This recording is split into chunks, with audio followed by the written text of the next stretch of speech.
dia bem legal.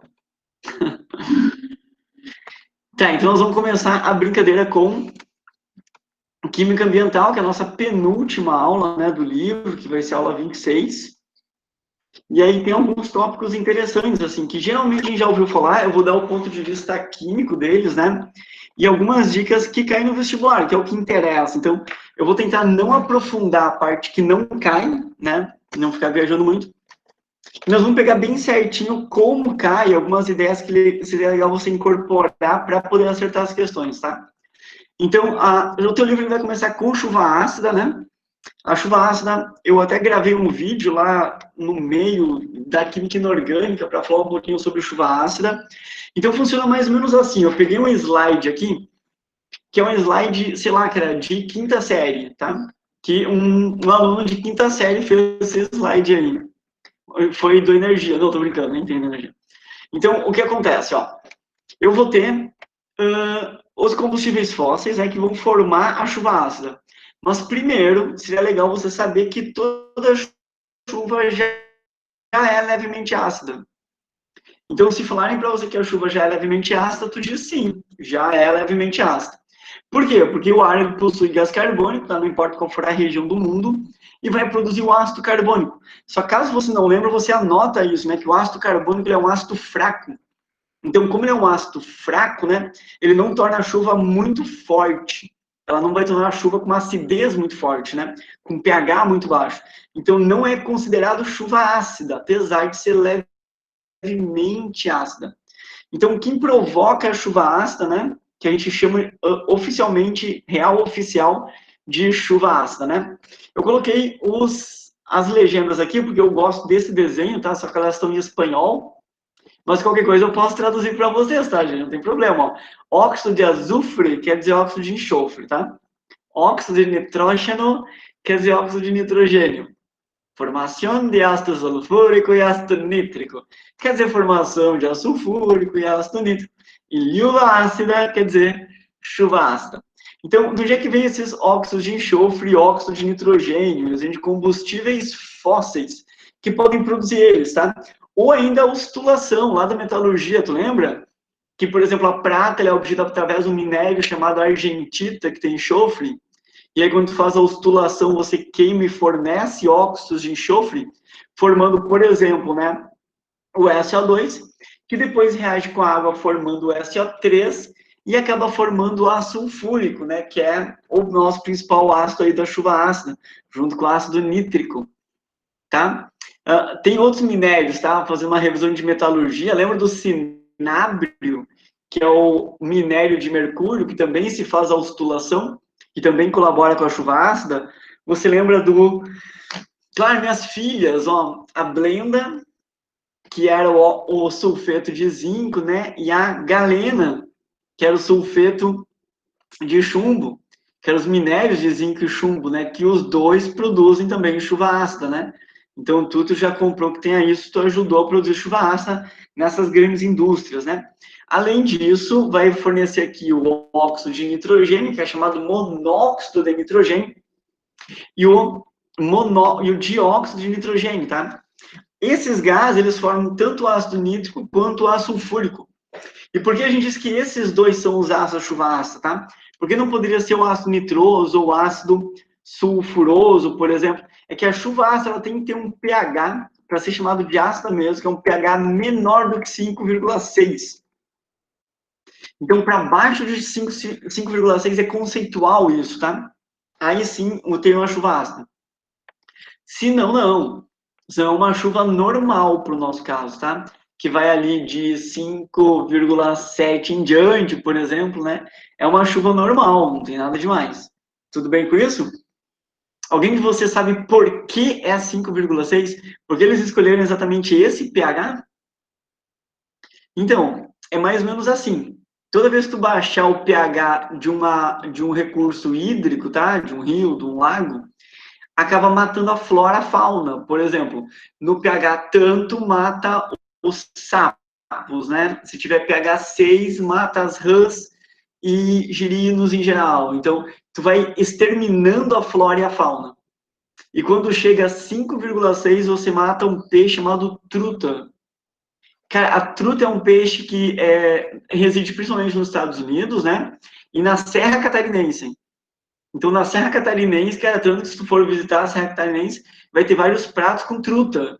A truta da Serra Catarinense equivale a tilápia de Chapecó, por exemplo, tá? Equivale a tainha de Floripa. É mais ou menos assim, tá? Então, quando você extermina o principal peixe, né, desse ecossistema, aí, dos Estados Unidos, da Serra Catarinense, a gente considera, tá, aí não dá mais. Matou os truta aí, mano. Se matou os truta, a gente ficou bravo, então vamos dizer que isso é uma chuva ácida e a gente quer combater isso para não matar os truta, combinado? Tá, então vamos lá. Continuando a brincadeira, como é que eu vou formar o ácido sulfúrico? Se tu quiser anotar as reações aqui, tá? É dióxido de enxofre, né? Reagindo com oxigênio do ar, já que o ar tem 20% de oxigênio, e formando trióxido de enxofre. Esse trióxido de enxofre é que vai reagir com a água, formando ácido sulfúrico. Isso é uma reação de formação, né? Tu também pode dizer que é uma reação de óxido ácido mais água dando um ácido. Beleza? A mesma coisa com o nitrogênio. Se eu tiver óxido de nitrogênio, tá? Ou monóxido de nitrogênio, mais oxigênio dando NO2, né? Então, esse cara aqui, ele vai depois reagir com a água, formando ácido nitroso e ácido nítrico. Combinado? Então, esse ácido nítrico aqui, ele vem da reação com esse cara aqui. Só cuida que esse NO2, ele é um anidrido duplo, tá? A gente chama de anidrido nitro-nitroso, porque ele é os dois, tá? Tanto nítrico como nitroso. Anota isso, anidrido duplo. Se tu tentar fazer a reação só do NO2 mais água, tu não vai conseguir balancear formando o HNO3, que é o ácido nítrico. Então, é legal você ter uma ideia que essa água aqui forma os dois ácidos, beleza? Tá, então esse é o desenho mais simples que tem. Eu posso botar um desenho mais complexo aqui, tá? Para ficar mais bonitinho e te dizer, olha, cara, tem mais coisas. Por exemplo, tem neve ácida. Se não vai cair na prova, tu vai ficar pensando assim, ó. Não, acho que neve ácida, acho que nem tem, você não tá inventando. Tá? Não, nada a ver. Então tem sim. Também tem água de degelo ácido, tá? Também vai ter lixiviação ácida, porque o alumínio, geralmente, ele é um íon que se gruda em alguma coisa e fica insolúvel, tipo hidróxido de alumínio é insolúvel, sulfato de alumínio é insolúvel. E aí, quando você coloca ácido, principalmente o ácido nítrico, cria os nitratos. E aí os nitratos são solúveis, né? Tanto que você canta isso, não canta? Tipo assim, ó, os nitratos e acetatos são solúveis, todos! Alcalinos e amônios também são. Então, os nitratos são solúveis. E se cair ácido nítrico, né, no alumínio, forma um nitrato de alumínio que solubiliza ele e leva até um recurso hídrico, né? Onde acaba, na verdade, prejudicando pela toxicidade do alumínio. Também tem precipitação seca, tá? Neblina ácida, e aí tu acaba corroendo, inclusive, a vegetação, causando danos na vegetação. Por isso tu corrói, né, as folhas das plantas, a gente acaba prejudicando desde a sua respiração até a fotossíntese, tudo, né, de uma forma geral. Beleza? Tá, esse desenho aqui, ele é um pouco mais oficial, né? Ele foi usado pelo Enem, por exemplo, para fazer essa questão aqui. Então, como a letrinha ficou pequena, eu vou ampliar um pouquinho para vocês aqui, tá? Mas repara que o desenho é o mesmo, então isso é um desenho do Enem, então ele sabe, tá? Que tem neve ácida, tem degelo ácido, lixiviação ácida, neblina ácida. E ele vai te fazer a seguinte pergunta, tá? No esquema, o problema atmosférico relacionado com o ciclo da água tem a ver com a água também. Acentuou-se após as revoluções industriais. Isso é legal você saber também, tá? Que o uso de carvão, né, ele foi acentuado após as revoluções industriais e todos os problemas ambientais, eles estão vindo a partir da Revolução Industrial. E uma consequência direta desse problema então, esse problema aqui é chamado chuva ácida, né? E a chuva ácida, ela vai fazer o quê? Deixa eu ver, a redução da flora? Sim, né? Vai prejudicar a flora. Inclusive a fauna também, né? Elevação das marés? Não, né? Isso não. Erosão das encostas? Não. Laterização dos solos? Eu nem sei o que é isso. E fragmentação de rochas? Também não. Então tem que ser letra A. Redução da flora. Eu acho que foi bem tranquilo, né? Ó, um outro tipo de questão que pode aparecer é esse aqui. Cara, esse tipo de questão, ele está te dizendo aqui quais são os ácidos, tá? Que podem ter na água da chuva ácida, né? Então, desde o ácido carbônico, nítrico, nitroso, sulfúrico, sulfuroso. E ele vai dizer que a chuva ácida, ela depende não só do ácido, né, e da concentração dele, mas do tipo de ácido, né? E ele quer saber qual desses ácidos vai dar maior acidez às águas da chuva. Então, essa é a dica que eu vou dar para vocês, tá? A gente já viu isso em ácidos. Eu vou repetir aqui, que seria legal você saber pelo menos 3 ácidos fortes, tá? Cara, por favor, pelo menos 3 ácidos fortes. Então, se tu souber, por exemplo, que o HCl é um ácido clorídrico, que é o único que tem sinônimo na química inorgânica, que é o muriático, e ele está presente no teu suco gástrico, e que também tem o ácido nítrico, tá? Que é da chuva ácida, explosivos, fabricação de adubo. E se tu botar aqui o ácido sulfúrico, tá? Que ele também está presente na chuva ácida, bateria, também índice econômico, tá? É um dos índices de desenvolvimento econômico. Mas repara assim, ó, que 2 dos 3 principais estão envolvidos com quem? Com a chuva ácida.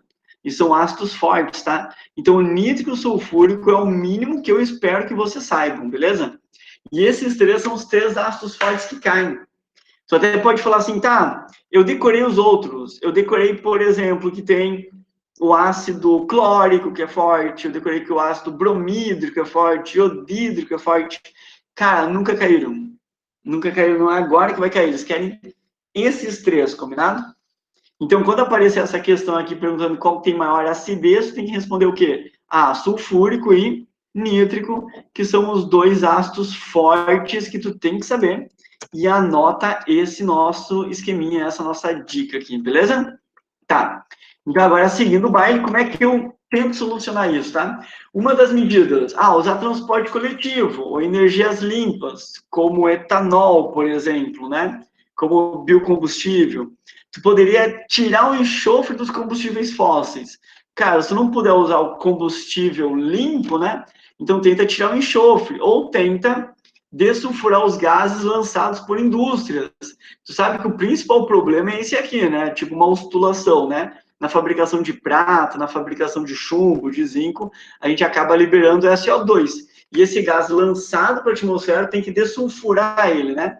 A palavra dessulfurar quer dizer tirar enxofre. Então, tu teria que ter recursos, já que tu não consegue produzir prata de outra maneira, que tu tenta tirar o enxofre de alguma maneira, na chaminé, com filtros especiais e tudo mais. Ou ainda uma descentralização industrial, né? Quando você centraliza muitas indústrias, né, de produção de metais ou de combustíveis fósseis, né, queima deles, num determinado local você acaba poluindo mais aquele local. Isso acontece no Rio Grande do Sul e em Santa Catarina, que a gente queima bastante combustível fóssil, principalmente carvão, só que os ventos, né, que batem nesses gases levam eles até o Uruguai, e o Uruguai tem chuva ácida, né? Aí a gente colaborando com os hermanos, né? Olha só que lindo isso. Só que foi sem querer, a gente não planejou isso, porque aqui tem mais, né, carvão do que qualquer região do Brasil. Só que os Estados Unidos não, né? Reza a lenda que eles fizeram de propósito, que eles analisaram a migração dos ventos e aí subiram, né, as indústrias termoelétricas, né, ou de metalurgia, colocaram no norte do país para os ventos levarem para o Canadá. E lá tem chuva ácida, né, no Canadá, não nos Estados Unidos, mas nos Estados Unidos é o grande produtor de várias benfeitorias assim, né? Coisas da economia, né, gente? Então, olha só. O outro aqui que a gente tem para falar para vocês é o efeito estufa. Então, o que é legal pensar no efeito estufa? É assim, a luz solar, ela tem calor, né? Ela vai transportar energia, né? Porque é uma onda. E no momento que ela transporta energia, ela consegue aquecer o que tem dentro de uma estufa. Tu pode pensar que o teu carro no sol é uma estufa, que é o que está acontecendo aqui. Então, acaba aquecendo aqui dentro, só que aí o calor acaba se aglomerando nas moléculas de água, gás carbônico. Todas as moléculas têm 3 átomos ou mais. Por isso que a água, o ozônio, o que tiver aqui de gás carbônico. Se tivesse nitrogênio e oxigênio, não teria problema, tá? Porque só tem 2 átomos. Mas como tem muitas moléculas no estado gasoso aqui com 3 átomos ou mais, eles acabam absorvendo esse calor, ficando quente, criando uma estufa. E aí, como isso aqui está fechado, digamos assim, né? O calor acaba não subindo. Esse gás, ele teria que digamos, sair do planeta, né? Coisa que não vai acontecer, né? Por convecção. Então, a gente acaba vivendo, tipo, numa estufa, numa grande estufa, tá? Então, esse é o desenho real, tá? Que o calor, ele entra por irradiação, aquece o planeta, a atmosfera aquece também e não deixa o calor ser refletido. Então, boa parte dela volta, beleza? Então, como é que a questão ela vai te perguntar isso? Eles vão bater muito no combustível fóssil e vão salvar o biocombustível, tá? Então, vamos oficializar aqui. Eu nunca ouvi falar em combustível fóssil, é petróleo. Tudo que vem do petróleo, tá? Tipo, GLP, gasolina, óleo diesel, óleo lubrificante, querosene, plásticos em geral. Então, toda essa galera, né? Depois, carvão mineral, né? Turfa, lignito, ulho, antracito, coque. Depois, GNV, que é o gás natural, né? Veicular, que é o metano. E o xisto bituminoso. Ó, seria legal você saber que foi intensificado o uso dele durante a Revolução Industrial, tá? Principalmente do carvão. Então, esses problemas ambientais, eles não existem desde sempre, combinado? Ah, sempre existiu o problema da chuva ácida, nunca deu nada. Não, cara, não é isso. Foi durante a Revolução Industrial, com o uso dos combustíveis fósseis, que foi agravada a situação. Tem mais, eles contêm nitrogênio e enxofre, todos eles. E se contém nitrogênio e enxofre, colabora, fabrica, né, a chuva ácida. E ele interfere no ciclo do carbono. Agora, se eu pegar os biocombustíveis, eu vou citar alguns só para você saber quem são, tá? Etanol, biodiesel, biogás ou biomassa. Cara, não confunda biogás, tá? Que vem quando põe, por exemplo, matéria orgânica num latão, digamos assim, ou numa lona, né? E cria ali um biodigestor que vai formar o metano, e isso é um biocombustível, tá? Uma coisa é tu pegar o GNV, que é o gás natural que está embaixo da terra, que é o combustível fóssil, tá? São coisas bem diferentes. E a biomassa pode ser, por exemplo, o que sobrou do álcool, né? Se eu pegar cana-de-açúcar, 1 tonelada de cana-de-açúcar produz apenas 70 litros de álcool, né? 1 tonelada, 70 litros.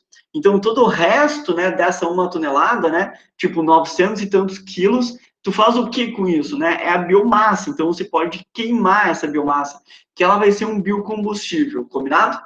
Tá, qual é a parte legal deles? Primeiro, não tem nitrogênio e enxofre, então eles não vão formar chuva ácida. Eles não interferem no ciclo do carbono. Então, isso é associado com a sustentabilidade do nosso planeta. Então, eu vou te dar um exemplo aqui bem claro, tá? Assim, que já me perguntaram isso. Falaram assim, ó, Massor, se eu queimar o etanol, se eu queimar o biodiesel, ele não libera o CO2? Cara, ele libera o CO2. E no momento que ele libera CO2, tá? O CO2 ele vai para a atmosfera. Aí tu vai dizer, tá, então ele também ajuda no aquecimento global, né? Que aumenta a concentração de CO2 na atmosfera. E eu vou dizer, não, porque olha só, ele está num ciclo. Ó, no momento que você libera o CO2, tá? Esse CO2 ele tem que ser absorvido pela planta, para a planta ela crescer. E a planta, a cana-de-açúcar ela tem que crescer, óleo de mamona, né? A mamona tem que crescer para você transformar isso em combustível, em biodiesel, biocombustível. E aí tu vai queimar e vai liberar o CO2 e vai ficar num ciclo. Aí tu vai dizer, tá, mas e o combustível fóssil? Então, como eu não achei um desenho que consegue explicar isso, eu fiz o meu desenho, tá? Não vale rir do meu desenho. Quem ri agora, tá, vai, sei lá, vai, me diz alguma coisa que eu posso jogar de praga em vocês. Quem ri do meu desenho não vai passar de ano. Imagina, além da quarentena, tu vai ter que repetir o terceiro ano ao vivo depois, né? Então, cara, cuidado, não ri. Tá aqui meu desenho. Olha só, imagina que são os vegetais, tá? O que os vegetais fazem? Eles fazem a fotossíntese. Então, eles absorvem o CO2 do ar, da atmosfera, fazem a fotossíntese, né? E transformam isso em combustível. Por exemplo, cana-de-açúcar transforma em álcool. Daí o combustível é queimado, produz CO2 que é absorvido. Então, ele fica nesse ciclo verde. Então, o ciclo verde do biocombustível tá ok. Tu viu que eu até assinei meu desenho aqui, ó. Vai, Carlos Rossoni. Ai, ai. Cara, se você rir, você não vai passar de ano, hein? Lembra disso. Agora, olha só. Aqui eu tenho o solo. Eu escrevi solo, né? E aqui tem o combustível fóssil embaixo do solo, tá? Petróleo, xisto bituminoso, carvão. E se tu transformar isso em combustível, ele vira CO2. Só que esse CO2, ele não volta aqui para baixo. Então, acaba aumentando a concentração de CO2 na atmosfera, tá? Acaba aumentando a quantidade de carbono, né, presente no ar, claro, na forma de CO2. E é geralmente isso que o vestibular, né, vai querer saber. Então, olha só essa questão aqui de 2018. Ela vai perguntar se tu entende o ciclo, pelo menos, né? Olha só, nesse ciclo, que é o ciclo do carbono, tá? A formação de combustível está vinculada à conversão de energia ao quê? Cara, combustível, aí ocorre um processo, que deve ser a combustão, você concorda comigo? Que vai liberar gás carbônico e água. E aí, depois de gás carbônico e água, ocorre um processo que vai formar o quê? O combustível. Então, gente, primeira coisa, tá? Esse processo 1, ele é a formação de combustíveis, né? Que é o CO2 mais água formando combustíveis. Que processo é esse? Como é que eu chamo a formação de combustíveis aqui? Ele tem um nome lá da biologia, que é chamado de fotossíntese. Se tu quiser, dá até para escrever a reação da fotossíntese, tá? Tipo, 6 gás carbônico, 6 água, formando glicose, liberando oxigênio. Até posso te dizer como é fotossíntese, né? Ela está pegando energia do Sol. O Sol libera suas ondas eletromagnéticas, né? Energia eletromagnética, né? Ondas, e transforma isso em combustível. E aí o processo 2, né? Se tu quiser completar isso, o processo 2 é a oxidação do combustível, também chamado de combustão. Lembra que a respiração é um tipo de combustão, né? Que é o contrário da fotossíntese, ó. Que a gente pega a glicose aqui, mas podia ser álcool, podia ser qualquer outra coisa, queima com oxigênio e forma gás carbônico e água, tá? Então, por isso que essa transformação aqui, né? Que é a formação do combustível, é transformar energia eletromagnética que vem da luz solar em química. Ah, legal, né? O que acharam? Ó, tem questões mais simples, né? Tem questão que eles vão perguntar assim, olha, um problema aqui, né, que os combustíveis fósseis estão interferindo no ciclo do carbono. A gente vai perguntar como interfere no ciclo do carbono, né, que eu não sei. Cara, é muito fácil, né? Quando queima combustível fóssil, o que acontece? Aumenta a porcentagem de carbono contido na Terra? Não, acho que na Terra, né, no planeta Terra é normal, né? É uma conservação de carbono, né? Não vai aumentar nem diminuir. Reduz a fotossíntese. Até não, né? Se eu acaba aumentando o gás carbônico, pode até aumentar a fotossíntese. Aumenta a produção de carboidratos, aumenta a quantidade de carbono presente na atmosfera, ou tem a redução de quantidade global de carbono armazenado nos oceanos. Não, o ciclo do carbono ele é interferido justamente na parte que a gente queima, produz CO2, ele fica na atmosfera e não desce, né? Então, aumenta a quantidade de carbono presente na atmosfera, combinado? Tá, então mais uma ainda de aquecimento global. Essa aqui é a questão número 4, tá? Essa questão ela é muito boa, 4 do seu livro, dá uma olhada ali, porque ela fala assim, ó, cara, a atmosfera é formada por nitrogênio e oxigênio, basicamente, que só tem 2 átomos. E esses 2 gases, né, tanto nitrogênio como oxigênio, eles não são gases do efeito estufa. Quem são os gases? Os outros 1%, que é gás carbônico, que tem 3 átomos, repara, água, que tem 3 átomos, metano, tem 5 átomos, ozônio, tem 3 átomos, óxido nitroso, que tem 3 átomos.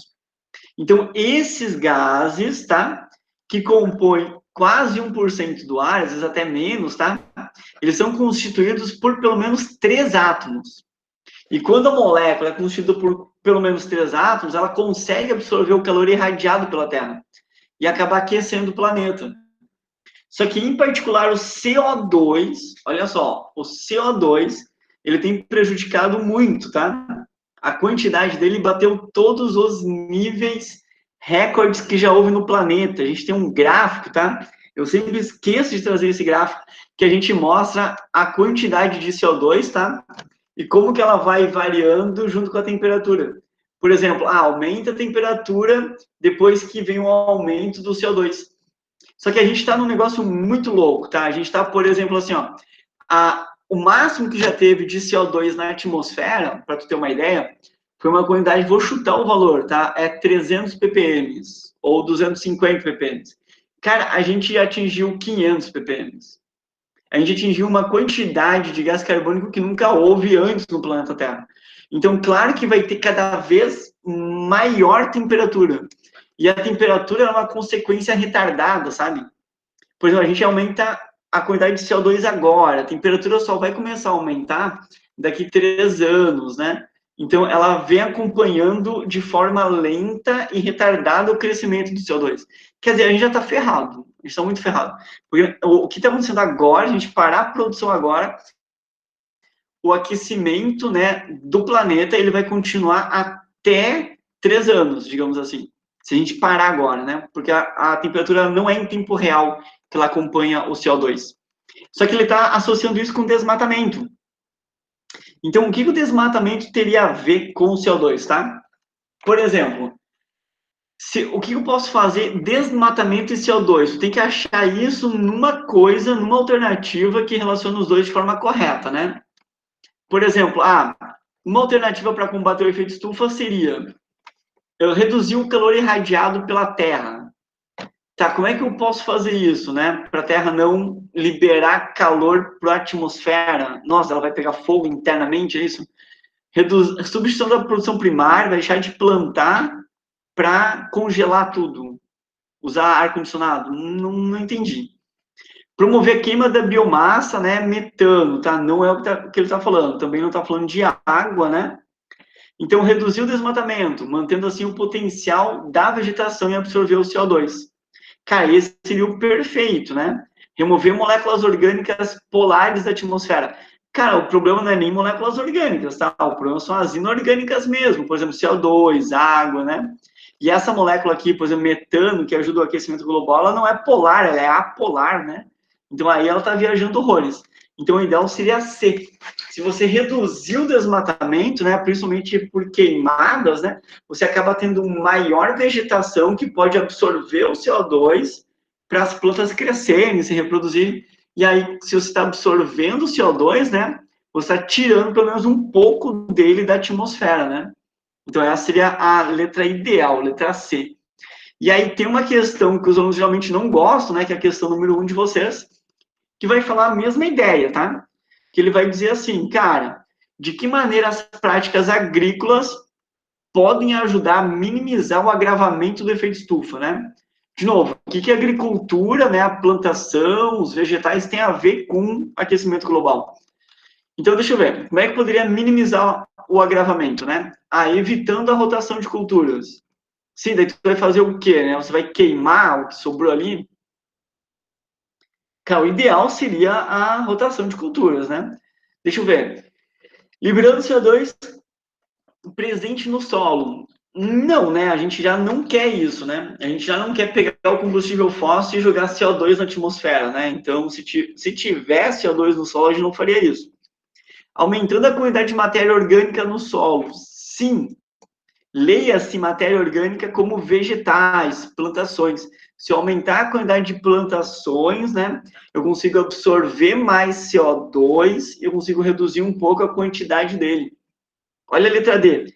Queimando a matéria orgânica? Não, né? Se tu queima a matéria orgânica, cara, você vai estar prejudicando, né, na forma de CO2. O ideal seria tu fazer um adubo ali, né, com essa matéria orgânica, transformando ele em resíduo vegetal, né? Então não é atenuando, né? É até o contrário, eu estou acrescentando matéria orgânica, residual no solo, para as plantas crescerem e absorverem mais o CO2. Beleza? Tá, então, o último tópico que a gente tem aqui é um negócio chamado smog fotoquímico. E esse smog fotoquímico, que ele vem da junção de duas palavras, tá? Quando eu falar em smog, tu tem que olhar para essa imagem e associar com isso aqui, tá? Fala assim, ó, smog. Aí tu imagina uma serração, só que a serração não são com moléculas de água, tá? É uma serração daí com partículas sólidas e gases tóxicos, tá? Que tu tem que usar máscara como se tivesse numa pandemia, por exemplo, né? Senão você pode acabar morrendo. Então, essa palavra smog vem de smoke e fog, né? Quer dizer fumaça com neblina.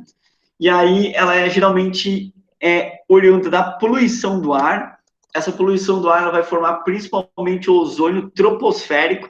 A gente não gosta de ozônio aqui na atmosfera, tá? Na troposfera. A gente quer ele na estratosfera, tá? E aí lá ele vai nos proteger na camada de ozônio dos raios ultravioletas, né? Aqui a gente não quer ele, tá?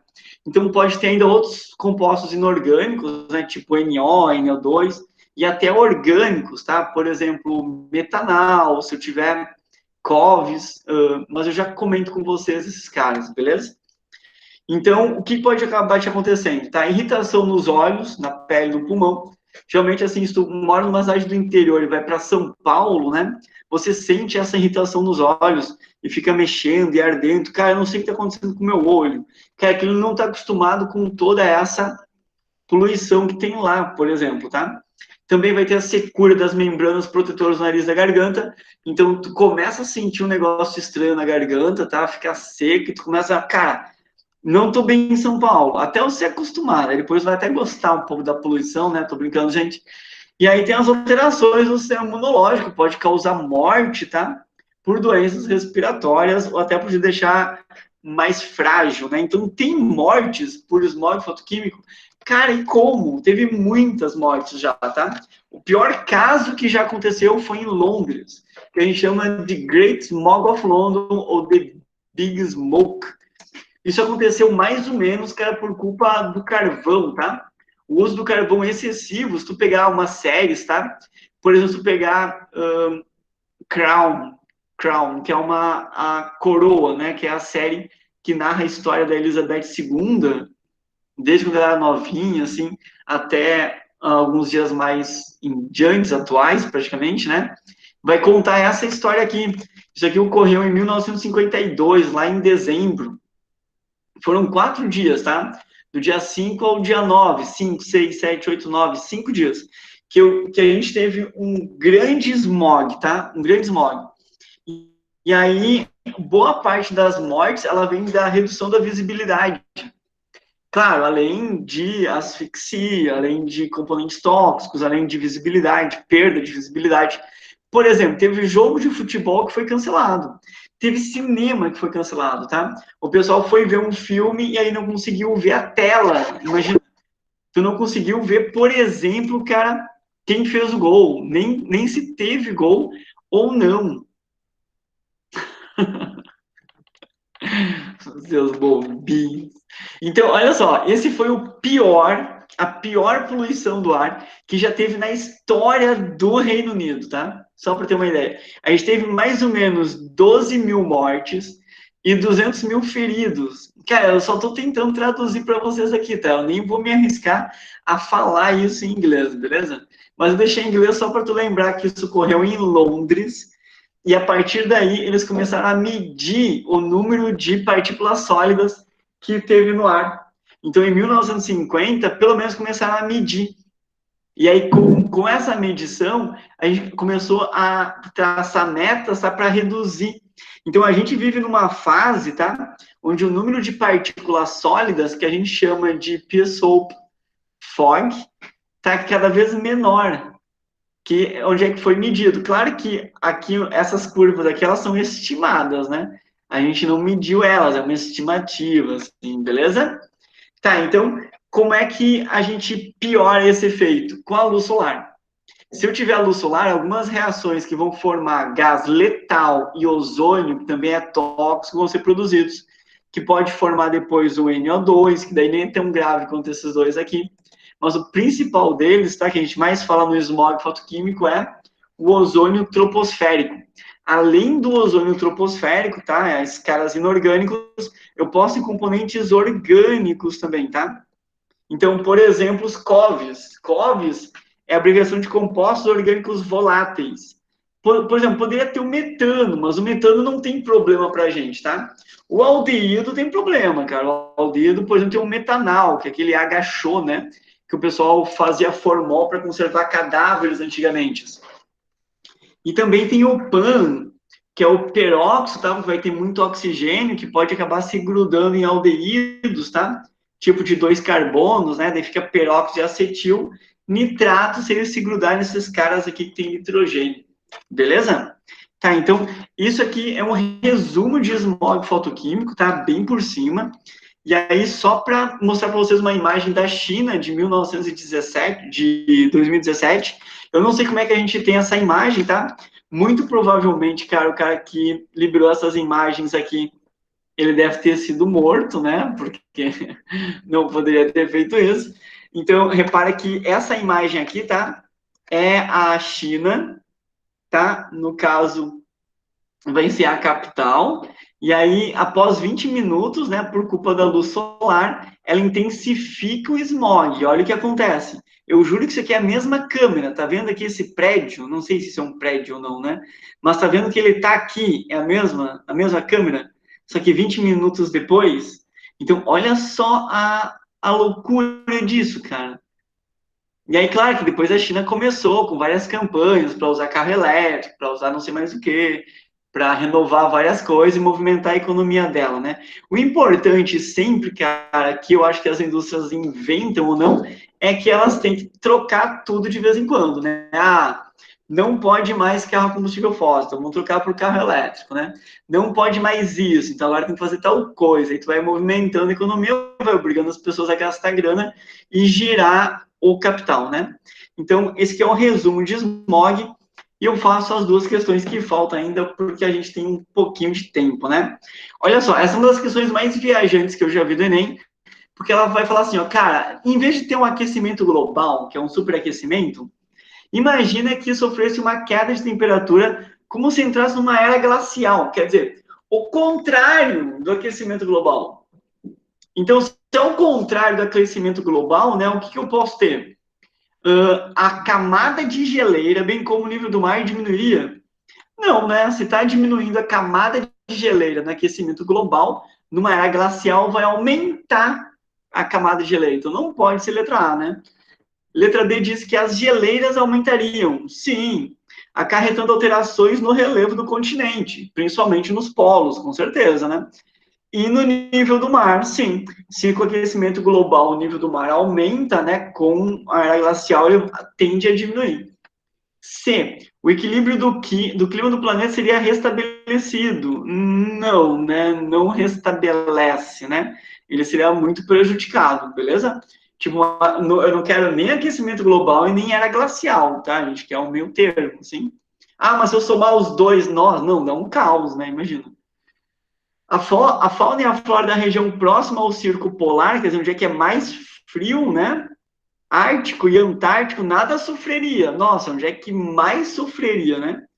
E os centros urbanos apenas seriam os mesmos. Sim, sem prejuízo da população. Se é que sobraria a população, não? Então, só ficou letra B mesmo. E a última, ele está dizendo o seguinte, tá? Em áreas urbanas, devido à atuação conjunto do efeito estufa e ilhas de calor, espera-se que o consumo de energia elétrica...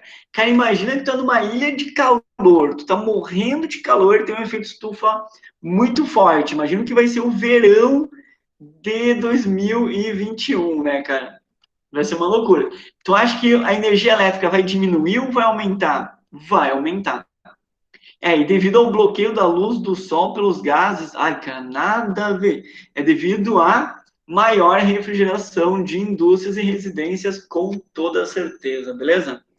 Bom, gente, essa aí é a nossa aulinha, tá? Espero que vocês tenham curtido uma aula básica, assim, sobre problemas ambientais, tá?